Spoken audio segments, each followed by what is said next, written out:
If you flew in a spaceship at light speed in one direction forever, you wouldn't just never reach the end. You'd eventually hit a wall you literally cannot perceive. What's hiding on the other side? Look, I make my living sniffing out the universe's dirtiest secrets, but this one gives even me the creeps. We talk about the universe like it's a giant room with a wall we just haven't touched yet. But the truth? The edge of the universe isn't a physical brick wall. It's an optical illusion, a cosmic quarantine zone. And today, we're crossing the line. First, let's get our facts straight. When scientists talk about the universe, they usually mean the observable universe. That's a staggering sphere about 93 billion light years across. Earth is smack in the center. But don't let your ego inflate. It's not because we're special. It's just the absolute limit of what our telescopes can physically see. See, the universe has a strict cosmic speed limit, the speed of light. Because the universe is about 13.8 billion years old, light from anything further out simply hasn't had enough time to reach us. Period. It's like standing in a thick fog. You can only see a few feet in any direction. But just because you can't see the rest of the city doesn't mean it drops off into an endless void of nothing. So, if we could somehow cheat physics and step beyond our little 93 billion light year bubble, what exactly are we stepping into? The most terrifying, yet boringly mathematical answer? More universe. Just endless, mind-numbing amounts of the exact same stuff.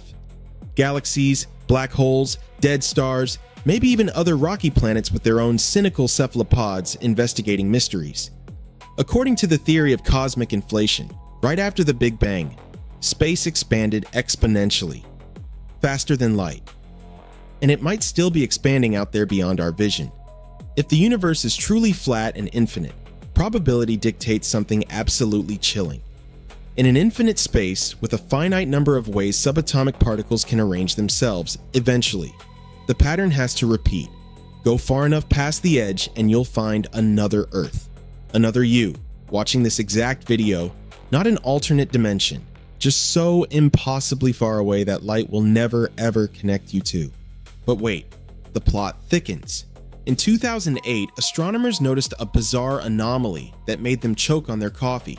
They called it dark flow.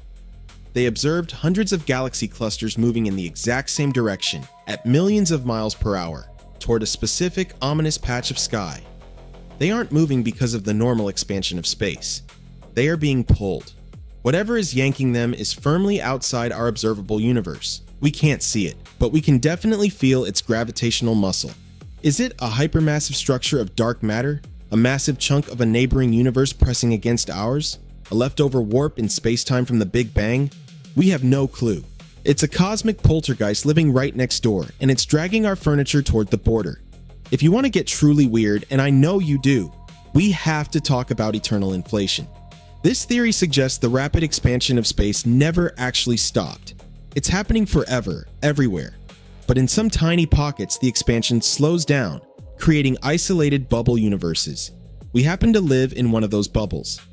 Beyond our edge, separated by furiously expanding, violently repulsive space, are other bubbles. Millions of them. A cosmic bubble bath of unimaginable scale. In these other universes, the laws of physics might be completely unrecognizable. Gravity might repel. Atoms might never form.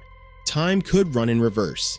It's a multiverse of madness where absolutely anything that can exist does exist. So, what's beyond the edge? Mathematical infinity, a cosmic vacuum cleaner, or an endless, chaotic foam of bizarre alien realities. The universe is keeping its darkest secrets, and frankly, considering what might be out there, we might be better off not knowing. Stay curious. Stay cynical. Catch you in the next void.